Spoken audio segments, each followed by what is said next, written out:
திருப்பிக் கொள்ளுங்க.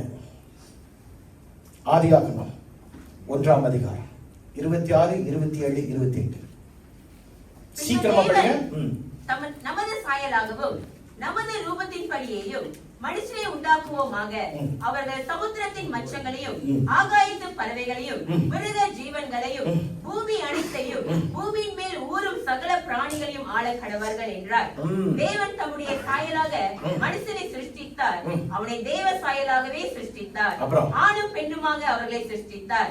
பின்பு தேவன் அவர்களை நோக்கி, நீங்கள் பழுகி பெருகி பூமியை நிரப்பி அதை கீழ்ப்படுத்தி சமுத்திரத்தின் மச்சங்களையும் ஆகாயத்து பறவைகளையும் பூமியின் மேல் நடமாடுகிற சகல ஜீவ ஜந்துக்களையும் ஆண்டு கொள்ளுங்கள் என்று சொல்லி தேவன் அவர்களை ஆசீர்வதித்தார். I got no time to do this in English, but just to make give you the crux of the matter is ஆண்டவர் 26வது வசனத்தில் இப்படியாய் சொல்லுகிறார், God let them rule over his creation. அவருடைய படைப்பின் மேல் யாருக்கு அதிகாரத்தை கொடுத்தார்? ஆதாமுக்கும் ஏவாளுக்கும் அதிகாரத்தை கொடுத்தார். ஆதாமும் ஏவாளும் பூமியை ஆளுவதற்காக பிறந்தவர்கள். ஆமென் சொல்லுங்களேன்.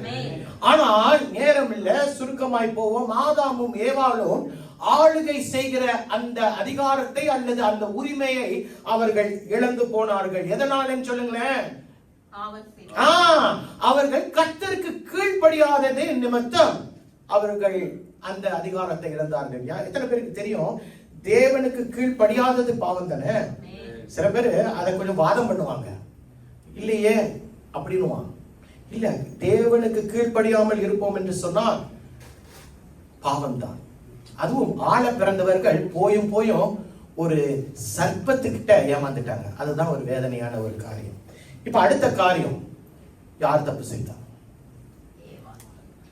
பாத்தீங்களா, நம்மளே முடிவு பண்ணிட்டோம் ஏவாள் தப்பு பண்ணுனானே. எத்தனை பேர் சொல்றீங்க ஆதாம் தப்பு பண்ணானே? இப்ப மாத்தி சொல்றாங்க. பாத்தீங்களா, இன்னைக்கு தவறு செய்யும் போது சில நேரங்களில நம்ம என்ன செய்வோம்? மாட்டிக்கிட்டோம்னா பொய் சொல்லுவோம், வாதம் பண்ணுவோம், அதை நியாயப்படுத்துவோம், அல்லது விரல இவன்ட்ட நீட்டுருவோம், இந்த இவனால தான் நான் செஞ்சேன்னு. ஆண்டவர் ஏவாட்டு கேட்டாரு, ஏமா செஞ்ச அப்படின்னு. அவ சொல்லிட்டா, நீங்க சிருஷ்டித்த சர்ப்பம் தான் என்ன இப்படியாய் செய்ய விட்டுட்டு. அப்புறம் ஆதாம் கிட்ட ஆண்டவர் கேட்கிறாரு, ஐயா நீ ஏன் அப்படி செஞ்ச அப்படின்னு கேட்டாரு. எதுல? ஆதியாகமம் 3ஆம் அதிகாரத்துல கேட்டாரு. அதுக்கு அவன் சொல்றான், எப்படி சொல்றான்? என்னுடனே நீங்க வச்சீங்க பாத்தீங்களா ஒரு ஸ்திரிய, அவன் நிமித்தம் தான் நான் சுடா சத்து அப்படின்ட்டான். புரிந்துங்களா நான் என்ன சொல்ல வரேனே? இன்றைக்கு தவறுகள் செய்யும் போது நம்ம என்ன செய்ய வேண்டும் என்று சொன்னால், அந்த தவறை செய்து விட்டேன் என்று சொல்லுகிற ஏற்றுக்கொள்ளுகிற பக்குவம் நமக்கு வேணும். ஏன்னு கேட்டா, நம்ம அந்த தவறை செய்து விட்டோம் என்ற பக்குவத்துக்குள்ள நம்ம வரும்போது அடுத்து என்ன நடக்கும் சொன்னா, நாம் மன்னிக்கப்பட்டவர்களாய் காணப்படுவோம். Now the thing is, you must understand that you must have that mindset to accept a blame. When you are wrong, you need to accept, yes, I am wrong. Because why?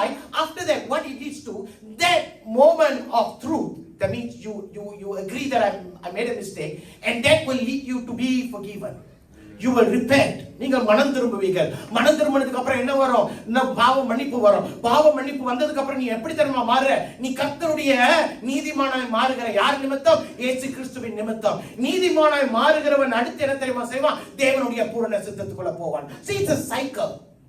When you make a mistake, well, first thing, try to admit it. Yes, I made a mistake, because it will bring you to repentance. And once you repent, you are forgiven. And once you are forgiven, you are looked upon as the righteousness of God because of Jesus Christ. And the next moment is you come into the will of God. Hallelujah, சொல்லுங்க. Hallelujah. தேவன் சித்தத்துக்குள்ள போவோம். இன்றைக்கு மனிதன் தம்முடைய உரிமையை, அதாவது ஆளக்கூடிய அந்த உரிமையை இழந்து போனான்.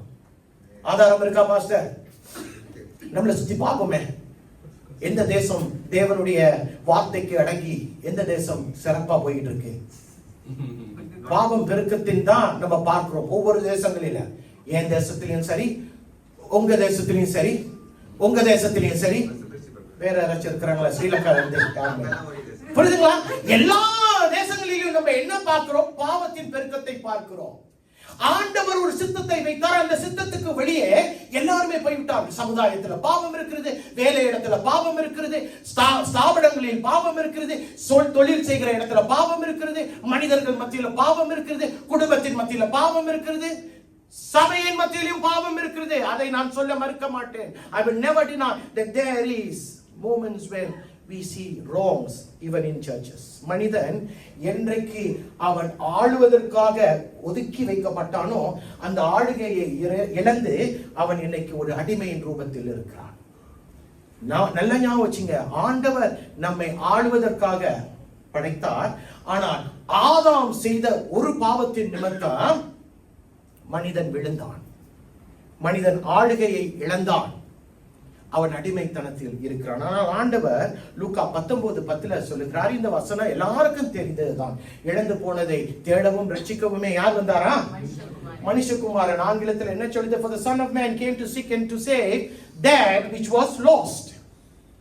அப்ப எந்த ஆதாம் எனக்குரியதை இழந்தானோ, எனக்கு கொடுக்கக்கூடியதை அவன் பிசாசு கிட்ட கொடுத்துட்டானோ, இரண்டாவது ஆதாமாய் இருக்கிற ஆண்டவராகிய இயேசு கிறிஸ்து வந்தார். எனக்கு கொடுக்க வேண்டியதை எனக்கு திருப்பி கொடுக்க வந்தார். எத்தனை பேருக்கு புரிகிறது? அவரை இன்னும் சொல்ல போனால் அவர் கொடுத்து விட்டார், அவர் எல்லாவற்றையும் கொடுத்து விட்டார். ஆனால் இன்றைக்கு மனிதன் விழுந்த ஒரு காரணத்தை பார்க்க போகிறோம். மனிதன் விழுந்த இடத்துல அவன் மறுபடியுமா எழும்ப முடியுமா? Man has fallen down.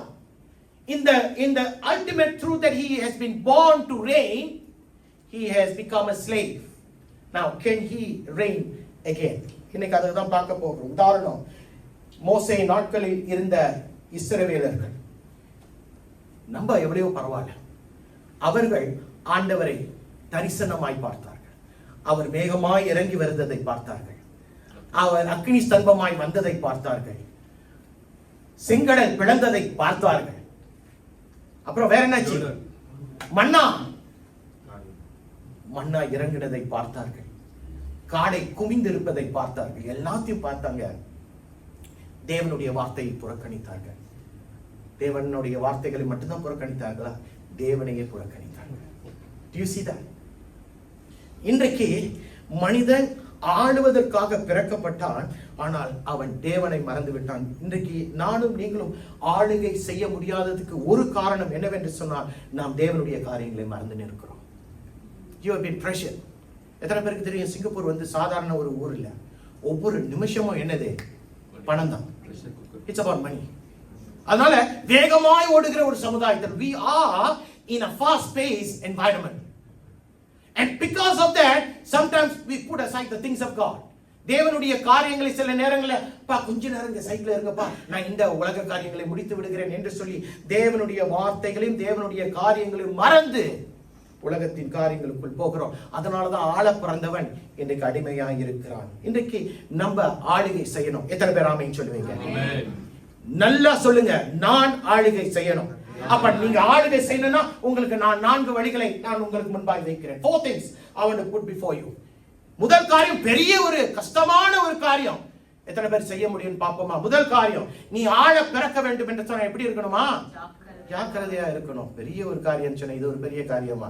என்ன பாஸ்டர் நீங்க, இது ஒரு பெரிய காரியமா? ஐயா, ஜாக்கிரதை என்று சொன்ன வார்த்தையை நானும் நீங்களும் கேட்டிருப்போம், நானும் நீங்களும் படித்திருப்போம். ஆனால் நானும் நீங்களும் புரிந்து கொள்ள முடியாத பல வார்த்தைகளில் ஒரு வார்த்தை என்ன தெரியுமா? ஜாக்கிரதை. You would have heard it, you would have read the word called careful, but you may not understand it fully. இன்றைக்கு தேவனுடைய பிள்ளைகளாய் இருக்கிற நானும் நீங்களும் சில நேரங்களில நாம் போகிற பாதையில என்ன தெரியுமா செஞ்சிரோம்? தேவனை விட்டு விடுகிறோம். We let our guard down and we become careless. Correct? The opposite of careful is supposed to be careless. நம்ம ஜாக்கிரதை இல்லைன்னு சொன்னா அசட்டை உள்ளவர்களாக இருக்கிறோம். ரோட தாண்டும் போது எத்தனை பேர் ஜாக்கிரதையா இருக்கிறீங்க? ஏன் என்னாச்சு? காடி ஏத்துனுச்சுன்னா அவ்வளவுதான், ரைட்டுங்களா? நமக்கு தெரியும், அதனால நம்ம ஜாக்கிரதையா தாண்டுவோம். அப்புறம் நேத்து ஒரு மருந்தை தடவணும், நமக்கு தெரியும் வீக்கமா இருக்கு, மருந்தை தடவணும், அது விஷம். ஆனா தாகமா இருக்குன்னு சொல்லிட்டு அந்த மருந்தை நம்ம குடிப்போமா? ஏன்? அதேதான், அதுதான் அந்த அந்த பயம் தான் நமக்கு இருக்கு. என்னது? மரித்து நாளைக்கு நான் சபைக்கு வரமாட்டேன்னு ஒரு பயம் எனக்கு இருக்கு. எதனால? நான் ஜாக்கிரதையா இருக்கணும். I need to be careful. correct. வண்டி ஓட்டுறவன் எப்படி இன்னைக்கு போனோட ஓட்டுறான், நான் இவெல்லாம் ஓட்டினா பரவாயில்ல, நான் இன்னைக்கு பைக்ல மலேசியால பாக்குறேன், பைக்கை ஓட்டிக்கிட்டு அவன் இப்படி டெக்ஸ்ட் பண்ணிக்கிட்டு இருக்கான். அப்படி கொஞ்சம் கண்ணை மூடுனானா அவன் மேல கண்ணை திறப்பான். இல்ல மேல கண்ணை திறப்பான், கீழே கண்ணை திறப்பான். புரியுதுங்களா என்ன சொல்ல வரேன்னு? அப்ப இன்னைக்கு ஜாக்கிரதை என்ற ஒரு வார்த்தையை நான் அறிந்திருக்கிறேன், ஆனால் அதனுடைய உள்ளான அர்த்தத்தை எனக்கு புரியாமல் நான் வாழுகிறேன். அதுவும் தேவனுடைய காரியங்களில அப்பப்பா சொல்லணுமா, எல்லாத்திலையும் கண்ணா இருப்போம், ஆனா தேவனுடைய காரியங்களில மட்டும் ஜாக்கிரதை உள்ளவர்களா இருக்க மாட்டோம். திருப்பிக் கொள்ளுங்க, நீதிமொழிகள் 12:24 என்ன சொல்லுது? ஜாக்கிரதை உள்ளவர்களுடைய கை ஆளுகை செய்யும், அப்புறம் சோம்பேறியோ பகுதி கட்டுவார். அதாவது ஜாக்கிரதை உள்ளவன் என்று சொல்லும் பொழுது there is another meaning which is the meaning called careful. ஏனென்றால் இன்றைக்கு ஒரு குடும்பத்தை நடத்துகிற கணவன் மனைவி ஜாக்கிரதையாய் இல்லைன்னு சொல்லும் போது என்ன நடக்கும்? அந்த குடும்பம் சரியாய் செயல்படாது. ஒரு தொழில் செய்கிறவன் அவன் ஜாக்கிரதையாய், if he is not careful about his business, he will lose his business. அதே போல ஒரு சபையில கர்த்தருக்காக நிற்கிற நானும் நீங்களும் ஜாக்கிரதை உள்ளவர்களாய் இல்லைன்னு சொன்னா நாம் நிற்க முடியாது. எத்தனை பேருக்கு புரிகிறது?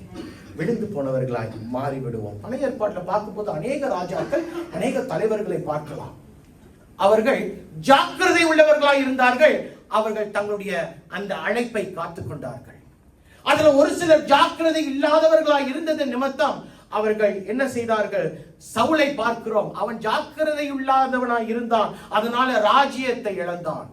ஈனோக்கு ஜாக்கிரதை உள்ளவனாய் இருந்தான், தேவனோடு சஞ்சரித்தான், அவன் கர்த்தருடைய சமூகத்துல எடுத்துக்கொள்ளப்பட்டான்.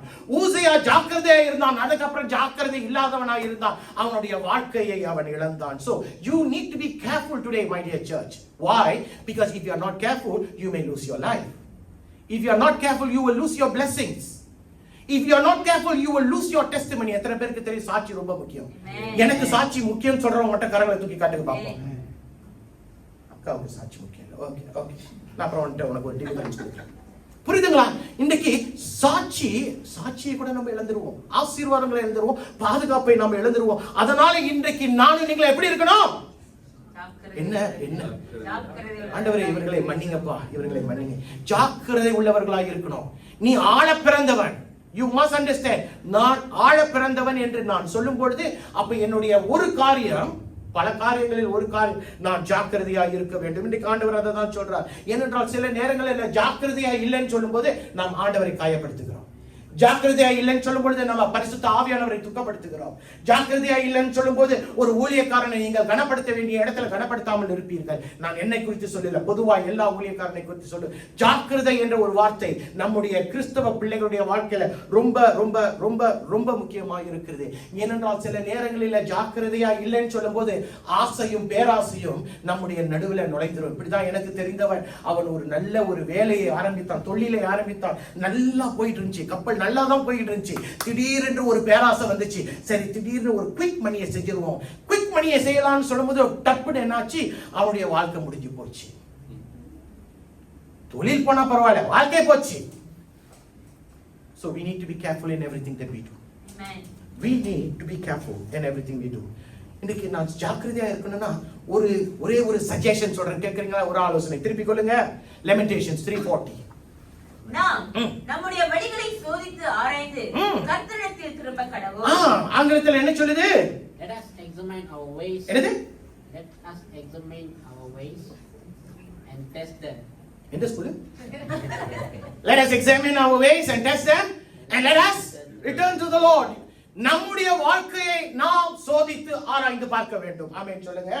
ஏனென்றால் இன்றைக்கு நானும் நீங்களும் சில நேரங்களில் மாயையான காரியங்களுக்குள்ள சிக்கி தவிப்போம். நம்ம நினைப்போம் நான் சரியாதான் இருப்பேன்னு. ஜாக்கிரதை இல்லாதவர்களை நம்ம காணப்படுவோம். அதனால நம்முடைய வழிகளை நாம் ஆராய்ந்து பார்க்க வேண்டும்.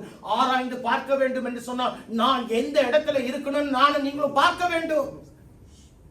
எந்த நிலையில இருக்கிறோம் நானும் நீயும்? You need to examine yourself. Turn with me Deuteronomy 4:10. உபாகமம் 4ஆம் அதிகாரம் 10வது 9வது வசனம் தான் பாப்போம். அத யாராச்சும் படிங்க பாப்போம். ஓரேபிலே உன் தேவனாகிய கர்த்தருக்கு முன்பாக நீ நிற்கும் பொழுது கர்த்தரை நீ நோக்கி ஜனங்களை என்னிடத்தில் கூடி வர செய். ஜனங்களை மோசே ஆண்டவர் சொன்னதை சொல்லுகிறான். ஜனங்களை தேவனுக்கு முன்பாக முதலாவது என்ன செய்யணுமா? கூடி வர செய்யணுமா? அப்புறம் என் வார்த்தைகளை அவர்கள் கேட்க. இரண்டாவது காரியம், அவர்கள் என்னுடைய வார்த்தைகளை கூடி வரும்போது என்ன செய்யணுமா? வார்த்தைகளை கேட்கணுமா? அப்புறம் அவர்கள் பூமியில் உயிரோடு இருக்கும் நாளெல்லாம் எனக்கு பயந்திருக்கும்படி அவைகளை கற்றுக்கொண்டு. அதுக்கப்புறம் என்ன செய்யணுமா? அவர்கள் கூடி வந்து கேட்ட வார்த்தைகளை அவர்கள் கற்றுக்கொள்ள வேண்டுமா? அப்புறம் தங்கள் பிள்ளைகளுக்கு போதிக்க கடவுள். நான்காவது ஒரு காரியம் இருக்கு. கேட்டதையும் அனுபவித்ததையும் நீ உனக்குள்ள வச்சுக்க கூடாது, ஆனால் பிறரிடத்துல சொல்லக்கூடியவர்களாக இருக்கணும். அல்லேலூயா. In English it says you assemble the people before me so that they could hear my words, and after they hear my words they may be able to learn my words, and after they learn my words they cannot keep it within them but they are supposed to teach it to others. Amen. இன்றைக்கு தேவனிடத்துல தேவனுடைய வார்த்தைகளை சொல்லுவதற்கு நம்ம என்ன செய்யறோம்? அடுத்த வசனத்தை பார்ப்போமே.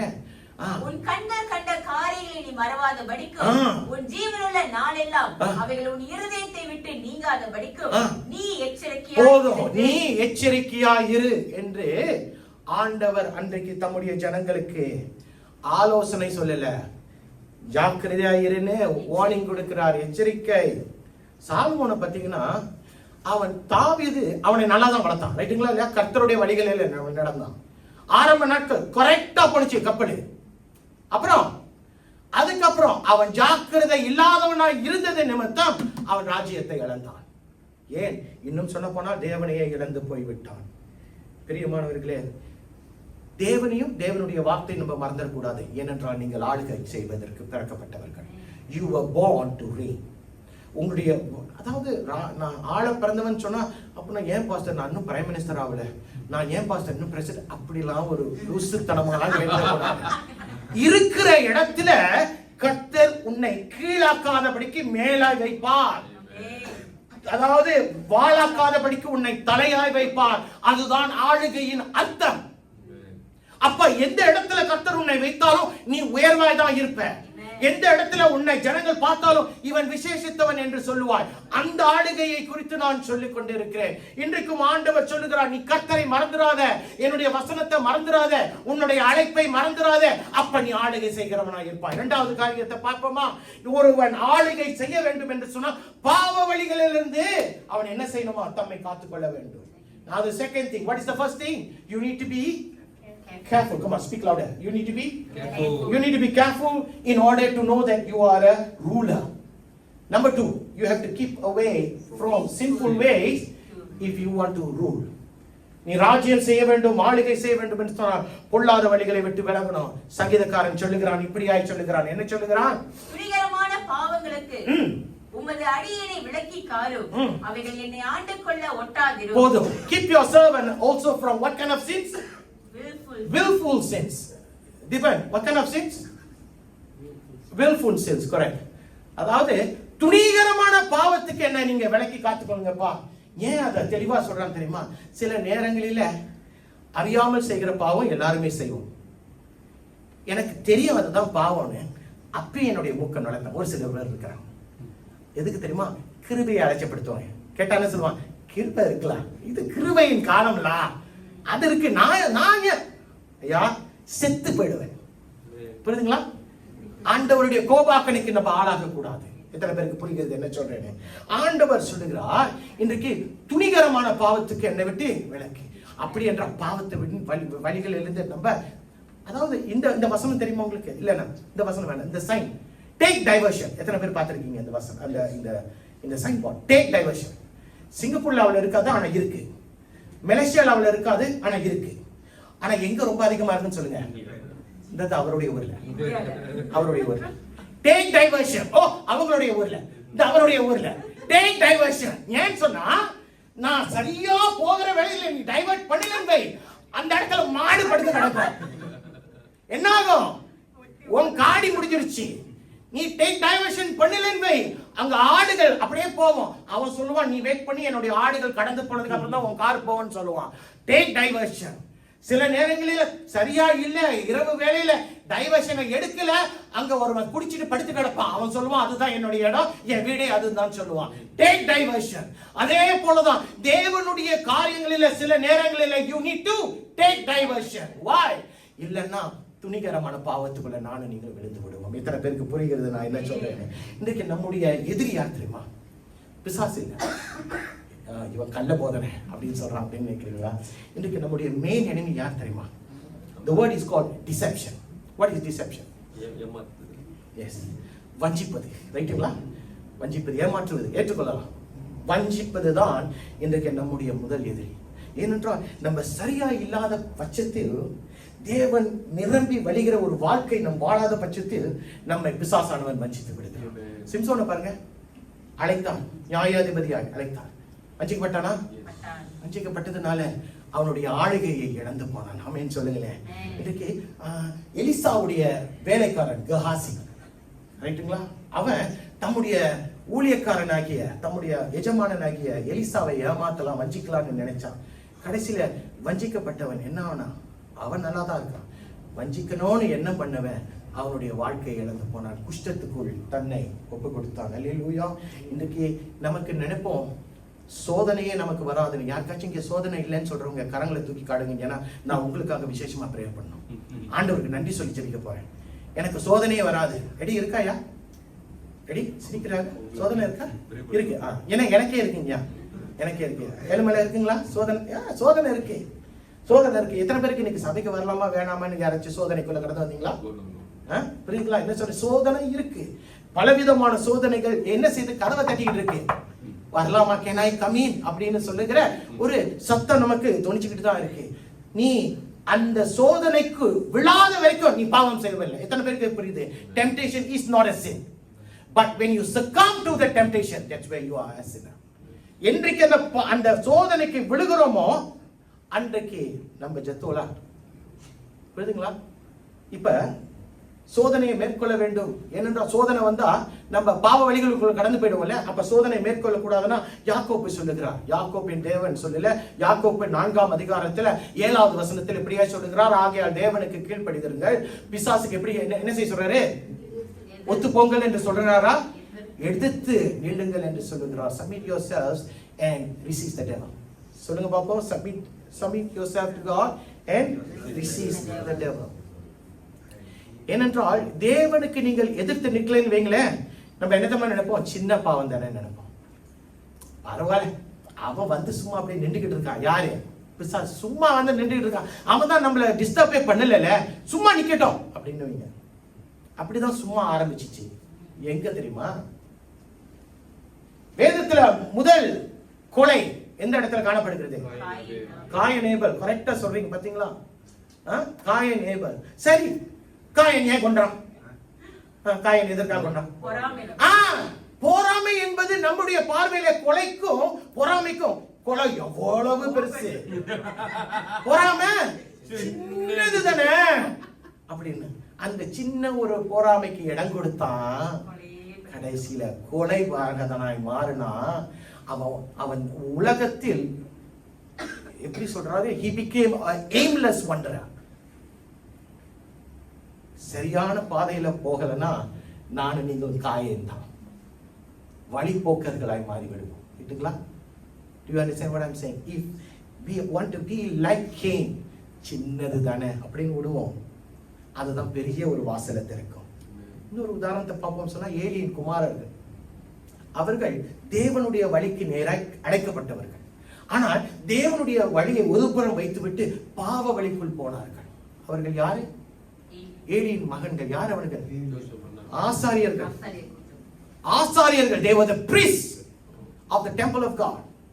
They were told to walk in the ways of God, but they chose to walk in sinful ways. பாவத்தின் சம்பளம் அன்றைக்கே அவர்கள் கொல்லப்பட்டார்கள். பிரியமானவர்களே, let me put this way. This is how I wrote this. Offering yourself to any other way is deception. கர்த்தருடைய வழியை விட்டுவிட்டு வேற வழிகளுக்குள்ள நீங்கள் உங்களை ஒப்புவிப்பீர்கள் என்று சொன்னால் அது வஞ்சனையின் வழி. வஞ்சனை மீன் கிடையாது, வஞ்சனையின் வழி. புரியுதுங்களா என்ன சொல்றேன்னு? வஞ்சனை. சரியா தானே சொல்றேன்? தீபக் சரியா தானே சொல்றேன்? வஞ்சனை தானே? ஓகே, வஞ்சனை. அதனால இன்றைக்கு பாவத்துக்கும் பாவ வழிகளும் நம் மத்தியில புரண்டு ஓடுகிற ஒரு காலத்தில் இருக்கிறோம். We are living in a society, in a world where sin prevails at every nook and at every corner. எங்க பார்த்தாலும் பாவத்தின் தாக்கங்கள் இருக்கிறது. அதை விட்டு நானும் நீங்களும் விலகி நிற்க வேண்டும் என்று சொன்னால் நானும் நீங்களும் அதை மேற்கொள்ளுகிறவர்களாக இருக்கணும். திருப்பிக் கொள்ளுங்க, ரோமர் 8:35. கிறிஸ்துவின் அன்பை விட்டு நம்மை பிரிப்பவன் யார்? உபத்திரவமோ, வியாகுலமோ, துன்பமோ, பசியோ, நிர்வாணமோ, நாசம், மோசமோ, பட்டயமோ, இவன் எல்லாவற்றிலேயும் நாம் நம்மில் அன்பு கூறுகிறவர்களாகவே முற்றும் ஜெயம் கொள்ளுகிறவர்களாய் இருக்கிறோம். ஐயா, நீ முற்றும் ஜெயம் கொள்ளுகிறவர்களாகவும் அல்லது முற்றும் மேற்கொள்ளக்கூடியவர்களாய் இருக்க வேண்டும் என்று சொன்னால், I want to tell yourself, do not separate yourself from God. நீ தேவனை விட்டு பிரிந்து ஒரு வாழ்க்கை வாழக்கூடாது. ஏனென்றால் அன்றைக்கு வாழ்வோம் சொன்னால் நீ ஜாக்கிரதையற்றவனாய் இருப்பாய். அன்றைக்கு நீ தேவனை விட்டு நீ வாழுகிற ஒரு வாழ்க்கை வாழ்வாய் என்று சொன்னால் நீ துணிகரமான பாவங்களுக்குள்ளும் பாவத்தின் வழிகளுக்குள்ளும் நீ அடிமையாய் இருப்பாய், ஆளுகை செய்கிறவனாய் இருக்க மாட்டாய். ஆமென். இன்றைக்கு எத்தனை பேருக்கு புரிகிறது நான் என்ன சொல்றேனே? இன்றைக்கு நான் தேவனை விட்டு தூரமாய் இல்லை என்று சொல்லுகிற பட்சத்தில், that means I don't want to separate myself. I am in God. God is in me. ரைட்டுங்களா இல்லையா? Are we clear on that? The Bible says, remain in me and I will remain in you. என்னில் நிலைத்திருங்கள், நான் உன்னில் நிலைத்திருக்கிறேன். இப்ப நான் கர்த்தரை விட்டு பிரிச்சிட்டேன். அப்ப கர்த்தரை விட்டு பிரிந்து நான் வாழ்றேன்னா ஆவிக்குரிய ரீதியில நான் ஒரு குருடன். ரைட்டுங்களா இல்லையா? I am a blind man. இப்ப நான் குருடன். இந்த பிள்ளையை பிடிச்சிட்டு வா, நான் உனக்கு காட்டுறேன், வழி காட்டுறேன். முடியுமா? ஏன்? நானும் ஜத்தோ betul kan? Dia pun jatuh kan? புரியுதுங்களா என்ன சொல்றேன்? So a blind cannot lead another blind.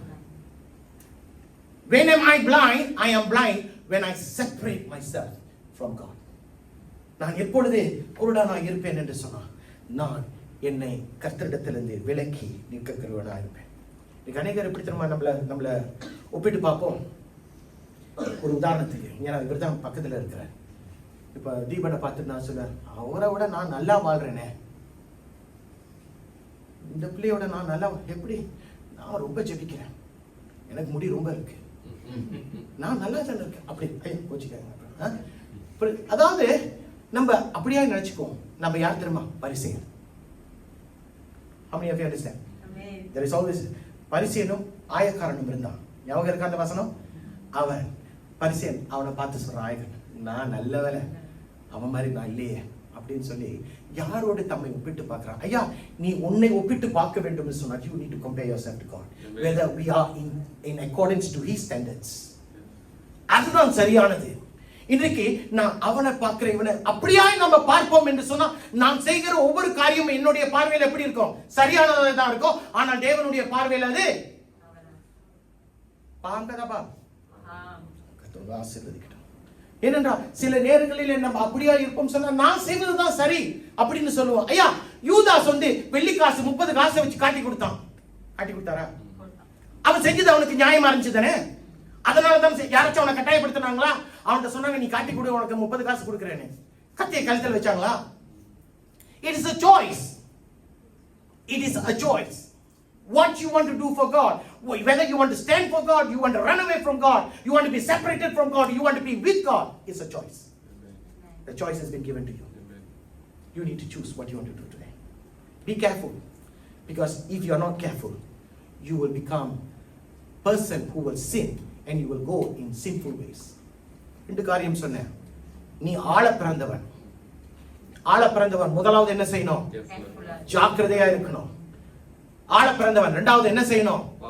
பாவ வழிகளிலிருந்து விலகணும். பிரியமானவர்களே, மூன்றாவது காரியம் ஒன்று இருக்கிறது. என்ன? ஆளுகை செய்கிறவன் செம்மையானவனாய் இருக்க வேண்டும். நானும் நீங்களும் ஆளுகை செய்வதற்காக பிறக்கப்பட்டவர்கள். அப்ப ஜாக்கிரதையா இருக்கணும், பொல்லாத வழிகளை விட்டு விலகணும், செம்மையானவனாய் இருக்கணும். எத்தனை பேருக்கு புரிகிறது செம்மையானவன் என்றால் என்ன? சாலமி சொல்லு. கரெக்டா இருக்கணும். ஓகே, கரெக்ட் தமிழ் வார்த்தை இல்ல. ஓகே, திருத்தம். ஓகே, செம்மையானவன் அப்படின்னா என்ன? தீபன் சொல்லுங்க பாப்போம். சரி, செம்மையானவன் செழிப்பானவன் கிடையாது. புரியுதுங்களா? செம்மையானவன் என்று சொன்னா சங்கீதம் 15:2 சொன்னதை போல உண்மை பேசுகிறவன் செம்மையானவன். அல்லேலூயா. கர்த்தருக்கு பயந்து இருக்கிறவன் செம்மையானவன். நீதிமொழிகள் 14:2 செம்மையானவன் என்று சொன்ன கர்த்தரை மட்டும் ஆராதிக்கிறவன். சங்கீதம் 33:1. செம்மையானவன் என்று சொன்னால் பொல்லாத வழிகளை விட்டு ஓடுகிறவனாய் இருப்பான். எங்க போட்டிருக்கு? நீதிமொழிகள் 16:17 போட்டிருக்கு. The person who is upright will only be speaking the truth. The person who is upright will only fear the Lord. The person who is upright will only be worshiping God. And the person who is upright will only avoid evil. Amen. இப்படியாய் நானும் நீங்களும் இருக்கிறவர்களாய் இருப்போம் என்று சொன்னால் நீங்க உங்களை தட்டி இப்படி தட்டி சொல்லுங்க, சபாஷ் தான், நான் தான் அவன் அப்படின்னு சொல்லுங்க. யாருமே தட்டில. தகப்பனே இவர்களை மன்னிங்க. அல்லேலூயா. இன்றைக்கு போகிற உலகம் எப்படி இருக்கு தெரியுமா? இன்றைக்கு சுத்தி பார்த்தா செம்மையானவனை பார்க்க கஷ்டம், நீதிமானை பார்க்கிறது கஷ்டம், கர்த்தருக்காக சரியாய் நிற்கிறவனை பார்க்க கஷ்டம். சாமுவேலை பாருங்களேன். சாமுவேல் அவன் கர்த்தருடைய பார்வையில செம்மையானவனாய் காணப்பட்டான்.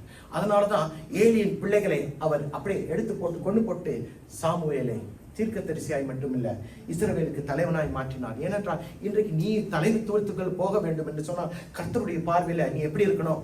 செம்மையானவனாய் இருக்கணும். அல்லேலூயா சொல்லுங்களேன். யோபை பார்த்தீங்கன்னா அவன் நீதிமான், செம்மையானவன். நீதிமான் செம்மையானவன் தான். அதனால செம்மையானவனுக்கு கர்த்தர் இதோ அவன் இழந்து போனதை சரி நீ இழந்துட்டு அடுத்த வட்டி கொடுப்பான் அப்படின்லாம் சொல்லல. முடிஞ்சதுக்கு அப்புறம் அவன் காலகட்டம் முடிஞ்சதுக்கு அப்புறம் ரெட்டிப்பான நன்மை. அப்ப நீ செம்மையாய் வாழ்வாய் என்று சொன்னார் உனக்கு ரெட்டிப்பான ஆசீர்வாதத்தை கர்த்தர் யோபுக்கு கொடுப்பார் என்று சொன்னார் உனக்கும் கொடுப்பார். நோவாவை பாருங்க, நீதிமான், செம்மையானவன். அன்றைக்கு அவர் எதை அனுப்பினார்? பேழையை அனுப்பிட்டு பேழையை செய்ய சொல்லிட்டு எதை அனுப்பினாரு? வெள்ளத்தை அனுப்பினாரு. வெள்ளத்தை அனுப்பினாரா இல்லையா? ஓ, நான் தான் தப்பு பண்ணிட்டேன். ரைட்டுங்க. சரி, மழை அப்புறம் என்னாச்சு? நம்ம பிள்ளைங்க ரொம்ப தெளிவா இருக்கிறாங்க. சரி, ஓகே, நீ செம்மையானவள் தான். அப்ப செம்மையான இந்த நோவா பாத்தீங்களா, அன்றைக்கு அவர் மழையை அனுப்பி வெள்ளத்தை பெருக வைத்த பின்பு என்ன ஆச்சுன்னா அவன் செத்து போயிட்டான். ஆனால் செம்மையானவன் மட்டும் உயிரோடு இருந்து அடுத்த கட்டத்துக்குள் போனான். எத்தனை பேருக்கு புரிகிறது என்ன சொல்றேன்? இன்றைக்கு நானும் நீங்களும் செம்மையானவர்களா இருக்க வேண்டும் என்றுதான் தேவன் விரும்புகிறார். ஆனால் இன்றைக்கும் சில பேர் எப்படி சொல்வாங்க, நான் செம்மையானவனா இருப்பதற்கு நான் என்னால முடியல பாஸ்டர். ஏன் முடியல? எங்க அப்பா அம்மா தான் காரணம். இந்த சூழ்நிலை தான் காரணம். யார் உன்னை என்ன எந்த ஸ்கூல்ல போட சொன்னா? அந்த ஸ்கூல் மோசமான ஸ்கூல்ல. யார் உன்னை போட சொன்னா? நீ ஏன் பெத்த நீ அப்படிலாம் பேசுவாங்க. புரியுதுங்களா? அதாவது you cannot blame a situation, you cannot blame a circumstances and say that I cannot live upright life because of my circumstances. No. தானியேலை பார்ப்போமே. தானியேல் 10ல பார்க்கும்போது அவன் எங்க இருக்கிறான்? அவன் ஒரு அடிமை என்று சொல்ல முடியாது. அவனை என்ன சொல்லுவாங்க? பெர்சியா தேசத்துல அவன் ஒரு எக்ஸாம் தான். அதுதான் எக்ஸாம். நான் இங்கிலீஷ்ல தமிழ்ல எல்லாம் கேட்டுக்கிட்டு இருக்கேன். ஒரு வார்த்தை இருக்கு, மறந்துட்டேன். சரி, பரவாயில்ல. எக்ஸாம் அடிமை இல்ல. அதாவது ஒரு இஸ்ரவேல் ஜனங்களை சிறை பிடித்து பெர்சியா தேசத்துக்கு கொண்டு போயிட்டாங்க. அந்த இடத்துல சிறந்தவர்களை, ஞானம் உள்ளவர்களை, வடிவானவர்களை எடுத்து என்ன செய்யறாங்க? சிறந்த இடத்துல, உயர்ந்த இடத்துல வைக்கிறாங்க. அப்படிப்பட்டவன் தான் யாரு? தானியேல். தானியேல் அப்படிப்பட்ட நிலையில இருந்தாலும் பிரியமான புருஷனாகிய தானியேலே என்று பரலோகம் அவனுக்கு ஒரு அடையாளத்தை கொடுத்து கூப்பிடுதுன்னா அவன் பாத்தீங்களா எப்படி வாழ்ந்திருப்பான்? யோசிச்சு பாருங்க. நாடு கடத்து. ஆனா அதுக்கு ஒரு வார்த்தை இருக்கு தமிழ்ல, மறந்துட்டேன். அகதிகள். யார் சொன்னது? ராஜ உணவகமா? சரி, அவங்க தான். ரைட்டு. என்ன சொன்னீங்க? அகதிகள். கரெக்ட். அகதிகளா இருந்தும் கூட எக்ஸைல். சரி, இத பத்தி வீடியோ ஓடிக்கிட்டு இருக்கு. I no time to discuss this. அதாவது இன்றைக்கு அப்படிப்பட்ட அகதியான சூழ்நிலையில கூட he never looked at the circumstances, neither did he look at his situation, but he looked up to God. And he was blessed. சிங்கத்தின் குகையில போட்டாங்க, கெபியில போட்டாங்க, உயிரோட வந்தானா? யோசிச்சு பாருங்க. செம்மையான வந்தாங்க. அதே அவனை குற்றம் சாட்டினவர்களை ராஜா கீழே போட சொல்லும் போது வசனம் சொல்லுது, அவனுடைய உடம்புகள் கீழே போவதுக்கு முன்னாலே சிங்கம் அவனை கவிரிச்சான். அப்ப எவ்வளவு பசியா இருந்திருக்கும் அந்த சிங்கம். யோசிச்சு பாருங்க. ஆனால் தானியேல் அந்த இடத்துல இருக்கும்போது பசியை அடக்கிக்கிட்டு, ஏன்னா ஒரு சமயம் தேவதூதன் சொல்லியிருப்பான், ஏய் அப்படின்னு இருப்பான், அப்படின்னு இருப்பான், சிங்கம் பேசாம அமைதியா இருந்திருக்கும். ஆனா கர்த்தர் அதுக்கப்புறம் வந்தா உன்னுடைய லஞ்சோ டின்னரோ சப்பரோ வந்துருச்சுன்னு சொன்னதுக்கு அப்புறம் அவர்களை கொன்றே போட்டது என்று வசனம் சொல்லுது. நீதிமானுக்கு பாதுகாப்பு இருக்கிறது. எத்தனை பேர் ஆமென் சொல்லுங்க? நீதிமானுக்கு பராமரிப்பு இருக்கு, நீதிமானுக்கு செழிப்பு இருக்கிறது, நீதிமானுக்கு இரட்டிப்பான ஆசீர்வாதம் இருக்கிறது. Don't blame your situation because God has given you a choice, because right now God is telling you you are born to reign. நீ பிறந்தது ஆளுகை செய்வதற்காக. அப்ப ஆளுகை செய்வதற்காக நீ ஜாக்கிரதை உள்ளவனாய் இருக்கணும். ஆளுகை செய்வதற்காக நீ பொல்லாத வழிகளை விட்டு விலகணும். ஆளுகை செய்கிறவனாய் இருக்கிறபடினா நீ செம்மையானவனாய் இருக்கணும். 4வது காரியம், ஆளுகை செய்யணும்னா என்ன செய்யணும் தெரியுமா? உன்னுடைய சரீரத்தையும் உன்னுடைய சிந்தையும் நீ ஆளுகை செய்யணும். எல்லாத்தையும் நம்ம ஆளுகை செய்வோம். இது கொஞ்சம் கஷ்டம்தான். எத்தனை பேருக்கு புரிகிறது? கொஞ்சம் கஷ்டம்தான், கொஞ்சம் கஷ்டம்தான். 4வது வெட்டி சொல்றேன், கொஞ்சம் கஷ்டம்தான். ஆனால் மனிதனால் கூடாதது தேவனால் கூடும். என்னால என்னுடைய சரீரத்தையும் என்னுடைய சிந்தையும் ஒடுக்கி என்னால சொந்தமா கட்டுப்பாட்டுக்குள் வைத்துக் கொள்ள முடியாது. Especially during these times. Try. You can never. You can be a serving, you can be a man of God, woman of God. Try in your own strength to reign over your body, reign over your mind. You cannot. ஒரு உதாரணத்துக்கு சொல்றோமே, இன்னைக்கு அநேகருக்கு இங்க உட்கார்ந்திருக்க அநேகருக்கு ஒரு ஆசை இருக்கு. எப்படி? பாடியை ஃபிட்டா வச்சுக்கணும். இல்ல எல்லாருக்கும் சொல்ல மாதிரி. சில பேர் வந்து கட்டான பாடி, ஏமாறலாம் கட்டான பாடி. இப்ப அது வேற. இப்ப பாருங்க, சில பேருக்கு ஒரே ஒரு ஆசை, எப்படியாச்சும் வாரத்துல ஒரு வாட்டி நாச்சும் 2 வாட்டி நாச்சும் நல்லா நடக்கணும், எக்ஸசைஸ் பண்ணணும், வேர்க்கணும். இருக்கா? சிஸ்டர் இருக்கா? அட செய்றீங்களா? கர்த்தர் உங்களை ஆசீர்வதிக்கட்டும். சரியா? புரியுதுங்களா என்ன சொல்ல வரீங்க? சில நேரங்களில் நம்ம செய்யணும்னு ஆசைப்படுவோம், ஆனா முடியாது. ஏன்? என் வீட்டுல இதை வாங்கி வச்சிருக்கேன். என்ன வாங்கி வச்சிருக்கேன்? ட்ரெட்மில் வாங்கி வச்சிருக்கேன். வாரத்துல 5 நாள் கன் மாதிரி செய்யணும்னு ஆசைப்படுவேன். மிஞ்சி 3 நாள் தான் செய்ய முடியும். ஆனா எனக்கு வேற, என்னுடைய பொறுப்புகள் வேற, என்னுடைய அழைப்பு வேற. I mean, I have roles and responsibilities that I am supposed to fulfill. யாருக்காச்சும் வேணும்னா சொல்லுங்க, நான் $50 வித்துறேன். ஓகே, புரியுதுங்களா? அதாவது சில நேரங்களில் இப்படிப்பட்ட காரியங்களை செய்யணும்னு எனக்கு ஆசை இருக்கும், ஆனால் என்னால செய்ய முடியாது. இப்படிப்பட்ட சாதாரண காரியத்தை செய்யணும்னு சொல்லிட்டு செய்ய முடியாம இருக்கிற நானும் நீங்களும் எப்படி உங்களுடைய சிந்தையும் உங்களுடைய மனசையும் ஆளுகை செய்வீங்க? சொல்லுங்க பாப்போம். You can only do it when you surrender yourself to the leading of the Holy Spirit. எத்தனை பேருக்கு புரியும்? ஆண்டவராகிய இயேசு கிறிஸ்து இந்த பூமியில ஊழியம் செய்யும் போது பரிசுத்த ஆவியானவரை சார்ந்துதான் ஊழியம் செய்தார். எத்தனை பேர் இல்லைன்னு சொன்னீங்கன்னா நீங்க தேவனுடைய பிள்ளைகளே இல்லை. ஏன் தெரியுமா? பரிசுத்த ஆவி என் மீது வரும்போது பலன் அடைவோம்னு சொல்லுகிறார். அதே போல ஞானஸ்தானம் பெற்ற பின்பு ஆண்டவர் அன்றைக்கு புறாவை போல பரிசுத்த ஆவியானவர் அந்த யோர்தானுக்குள்ள இறங்கி வந்ததை நானும் நீங்களும் படித்திருக்கோம். You must understand. ஆவியானவர் இல்லாம இன்றைக்கு நானும் நீங்களும் நம்முடைய சிந்தையையும் நம்முடைய மனதையும் ஆளுகை செய்ய முடியாது. அப்ப எனக்கு ஏதாச்சும் ஒரு சப்போர்ட் இருக்குமா? இந்த சில கேம்ஸ்ல பார்ப்போம், ஹெல்ப் லைன் கிடைக்குமா? ஹெல்ப் லைன் அப்படின்னு. ஹெல்ப் லைன், உங்களுக்கு ஹெல்ப் லைன் வேணுமா? சரி, நான் கொஞ்சம் கொடுக்குறேன். வேதத்தை படிக்கிறவங்க எத்தனை பேர் கையை தூக்கி காட்டுங்க பார்ப்போம். நான் வேதத்தை கொஞ்சம் நான் படிப்பேன். வேதத்தை படிக்கிறவங்க கையை தூக்கி காட்டுங்க பார்ப்போம். ஓகே சரி. வேதத்தை படிக்கிறவங்களுக்கு கர்த்தர் அந்த வேதத்தின் இருக்கிற ரகசியங்களை கற்றுக் கொடுப்பார். சும்மா பாஸ்டர் சொல்லிட்டாரே, சரி வசனத்தை ஒரு நாள் படிச்சுட்டு முடிச்சிருவோம், அதுக்கப்புறம் என்ன பேசணும் மறந்துடுவோம், அதிகாரத்தை மறந்துடுவோம், வசனத்தை மறந்துடுவோம். அப்படியா இருந்துடக்கூடாது. உண்மையா வசனத்தை படித்து அந்த வசனம் எனக்குள்ள கிரியை செய்யணும்னு சொல்றவங்களுக்கு அந்த வசனம் உங்களுக்கு உதவியாக இருக்கும். ஹெல்ப் லைன் வேணுமா? ஜெபிக்கிறவர்கள் எத்தனை பேர் கையத்துக்கு காட்டுங்க பார்ப்போம். நான் ஜெபிப்பேன் பாஸ்டர். அப்படி ஜெபிக்கிறவர்களா இருப்பீர்கள் என்று சொன்னால் ஆவியானவர் உங்களுக்கு உறுதுணையாக இருப்பார். நான் பரிசுத்த ஆவியானவரை நம்பி இருக்கிறேன். என்னுடைய ஊழியத்துக்கு நான் என்னை குறித்து பேசுகிறேன். இந்த ஊழியத்தில் நிற்கும் போது ஒவ்வொரு நிமிஷம், நேற்று இரவு தயார் பண்ணிக்குது, ஆண்டவரே நான் எப்படி பேசுவேன் தெரியாது, என் கண்கள் உம்மை நோக்கி பார்க்கிறது என்று மட்டும்தான் சொன்னேன். இன்னைக்கு இந்த இடத்துல தேவனுடைய வார்த்தை கொண்டு கொடுத்து கொண்டு இருக்கேன்னு சொன்னா நான் பரிசுத்த ஆவியானவரை சார்ந்து இருக்கிறேன். நீங்க பரிசுத்த ஆவியானவரை சார்ந்து உங்களுடைய வாழ்க்கையை, நீங்க உங்களுடைய தொழிலை, உங்களுடைய படிப்புல, if you just lean on the power of the Holy Spirit and if you lean on the leading of the Holy Spirit, you become somebody different. மாற்றப்பட்டவர்களாய் இருப்பீர்கள்.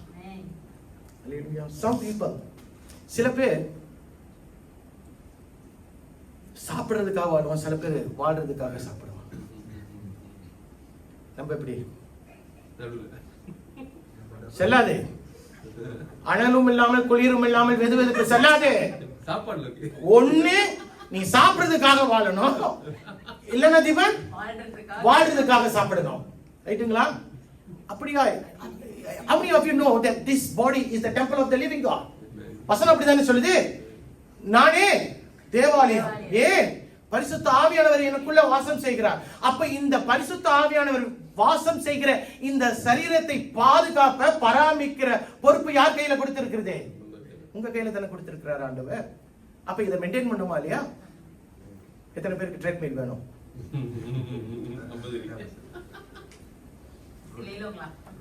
பிரியமானவர்களே, வாழ்க்கை முடிவுகளை கூட சில நேரங்களில் the decisions you take for life concerning your life, how many of you sit down like Mary in the presence of God and make the decision?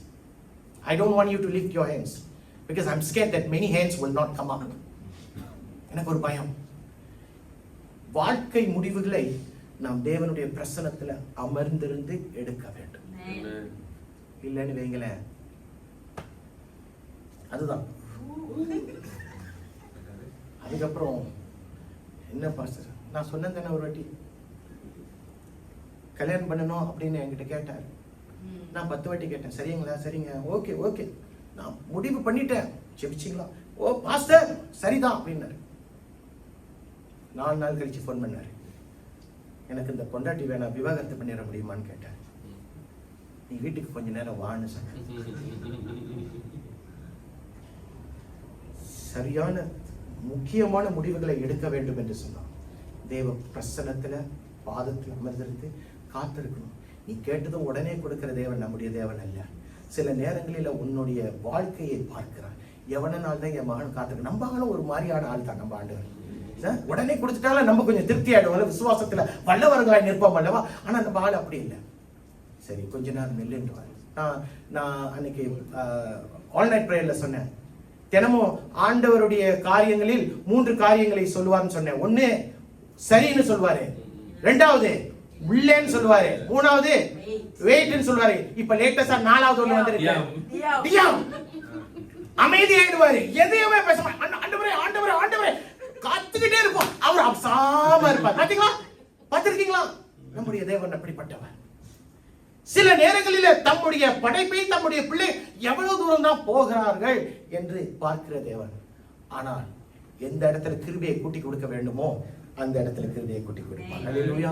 உங்க மத்தியில சொல்லக்கூடிய ஒரு காரியம், the more you trust God, the more you obey God, the more you allow him into every areas of your life. உங்களுடைய வாழ்க்கையில ஒவ்வொரு பகுதிகளில உங்களுடைய வாழ்க்கையில அவருடைய வசனத்துக்கு ஒப்பு கொடுத்து அவருக்கு கீழ்ப்படிந்த வாழ்க்கை வாழுவீர்கள் என்று சொன்னால் நீங்கள் ஆள துவங்குவீர்கள்.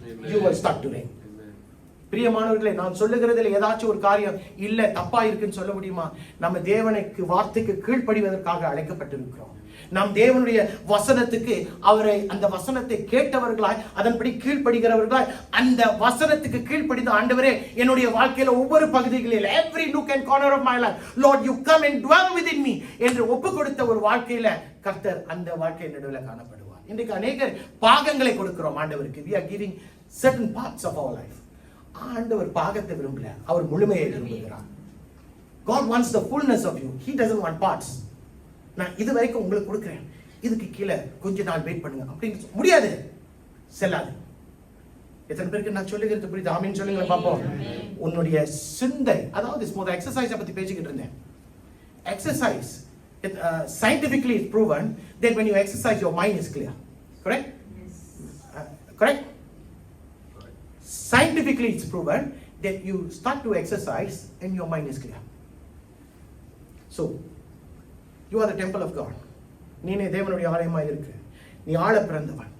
உன்னுடைய இன்றைக்கு இந்த 4 காரியங்கள் உன்னுடைய வாழ்க்கையில காணப்படணும். முதல் காரியம் தமிழ்ல இது தமிழ் சபை ஜாக்கிரதை. இரண்டாவது பாவ வழிகளை விட்டு விலகு. மூன்றாவது செம்மையானவனாய். நான்காவது